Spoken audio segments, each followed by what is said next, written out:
The Legend of Jimmy Spoon by Kristiana Gregory. 1. An Unhappy Birthday. Drums. Jimmy awoke with a start. His mother was rushing toward the door, with baby Annie in her arms. Emma and Frances were hanging onto her apron, crying in panic. "Jimmy!" she yelled. "Hurry!"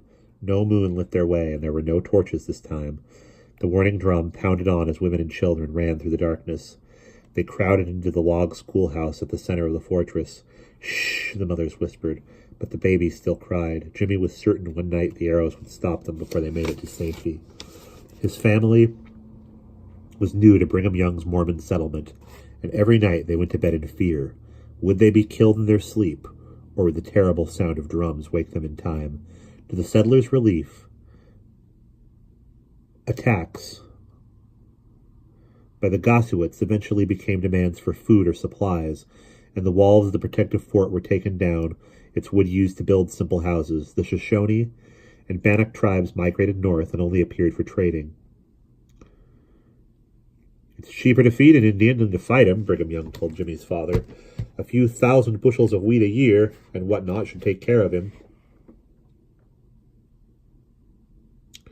The pioneers Brigham Young had led across the Great Plains in 1847 were now homesteading the parched Utah Territory that bordered a Great Salt Lake. Seeds carried on the 1,400-mile trek in pouches and letter boxes from Nauvoo, Illinois, had been planted immediately, as were the rose cuttings, geranium slips, and seedling trees that had survived. Brigham Young told his followers that only by thrift, industry, and working as hard as bees would they prosper. Soon, orchards were fragrant with cherry, peach, apple, and apricot blossoms. Rows upon rows of fast-growing poplars waved in the wind. Streams flowing from the towering Wasatch Mountains were used to irrigate the land, and before long, trees were shading porches along broad avenues. The Mormon colony flourished at such an amazing pace that it was to be nicknamed the Beehive State. On the sunny afternoon of May 13th, 1854, Jimmy blew out the candles on his birthday cake and made a wish. He was 12 now, and more than ever, he wanted a horse. While his mother sliced through the chocolate icing and layers of fluffy white cake, Jimmy stood next to her, savoring his wish. The yard was noisy with the laughter of his sisters, who chased each other and twirled in their long skirts. 9 sisters, Jimmy sighed. He yearned for a brother with whom he could wrestle and climb trees or explore the outskirts of town. A brother would understand Jimmy's desire for adventure.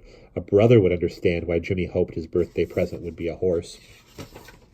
But the small square package his father proudly handed him had nothing to do with a horse. Tucked inside the paper was a silver pocket watch engraved with Jimmy's initials. Mr. Spoon watched expectantly as Jimmy unfolded a note lined with elegant blue script. It was an announcement. Silently, Jimmy read the words. He was now the honored junior partner at Spoon's fancy store, where he would be in charge of polishing and arranging the pocket watches displayed under glass. Instead of smiling, as his father surely hoped he would, Jimmy closed his eyes and tried to hide his disappointment. It was a job that he knew would be painfully quiet. Already, Jimmy's heart ached with boredom. And that's the end of Chapter 1.